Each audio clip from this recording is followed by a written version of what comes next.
गजा में पिछले 22 महीनों से इसराइल लगातार कत्लेआम कर रहा है। इस कत्लेआम में सबसे ज्यादा बच्चे और महिलाओं की जान गई है। इसराइल की बर्बरियत ने सभी को हैरान और परेशान किया है। गजा के हिमायत में कई जगह पर, फिलिस्तीन की हिमायत में कई जगह पर मुजाहरे देखने को मिले। न सिर्फ मुजाहरे बल्कि इक़दामात भी किए गए।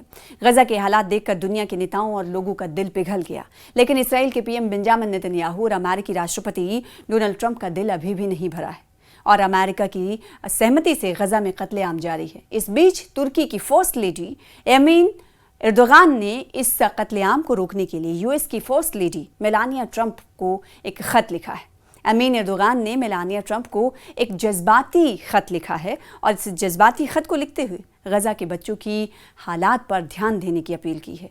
तुर्की की फर्स्ट लेडी ने कहा है कि जैसे मेलानिया ने यूक्रेन जंग मुतासरा बच्चों के लिए सहानुभूति दिखाई थी, वैसे ही उन्हें गजा के बच्चों के लिए भी आवाज़ उठानी चाहिए। एर्दोगान ने अपने खत में लिखा कि मेलानिया ट्रंप ने यूक्रेन जंग के दौरान रूस के राष्ट्रपति व्लादिमीर पुतिन को एक खत लिखकर बच्चों की सिक्योरिटी और उनके मुस्तकबिल की फ़िक्र जताई थी। उस खत में दिखाई गई जो संवेदनशीलता थी, उन्होंने पूरी दुनिया को प्रभावित किया था, मुतासिर किया था।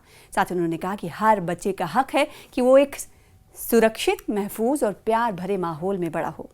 ये हक किसी मजहब, जात या इलाके तक महदूद नहीं होना चाहिए। वो लिखती हैं, एर्दोगान ने तर्क दिया इस लेटर में, इस खत में, कि गजा के हालात यूक्रेन से कहीं ज़्यादा खौफनाक हैं। उनके मुताबिक यूक्रेन में जहां 6 साल में तकरीबन 648 बच्चों की मौत हुई है, तो वहीं गजा में सिर्फ 2 साल के अंदर 18,000 बच्चों समेत 62,000 से ज़्यादा लोग मारे जा चुके हैं।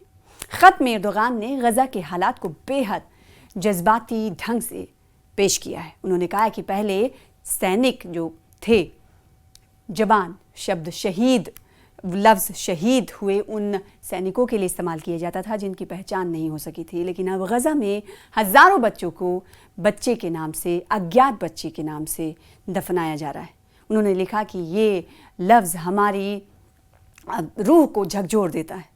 इन मासूमों के लाश पर नाम तक नहीं लिखे जा सकते, पीछे कोई अपना भी नहीं बचा है जो उनकी पहचान बचा सके। साथ ही साथ उन्होंने यूनिसेफ का भी हवाला दिया। एर्दोगान ने यूनिसेफ की उस रिएक्शन का, उस टिप्पणी का भी जिक्र किया जिसमें गजा को ज़मीन पर नर्क, जहन्नुम और बच्चों के लिए कब्रिस्तान कहा गया। उन्होंने बताया कि जो बच्चे ज़िंदा बच गए हैं वो इस वक्त मेंटल प्रेशर से जूझ रहे हैं। ये बच्चे हंसना भूल चुके हैं। वो कैमरों और माइक्रोफोन के सामने चिल्लाकर कहते हैं कि वो मरना चाहते हैं। उनका बचपन जंग के बोझ तले दब गया है। उन्होंने ये भी कहा कि कई बच्चों के बाल दर्द और डर की वजह से समय से पहले सफ़ेद हो गए।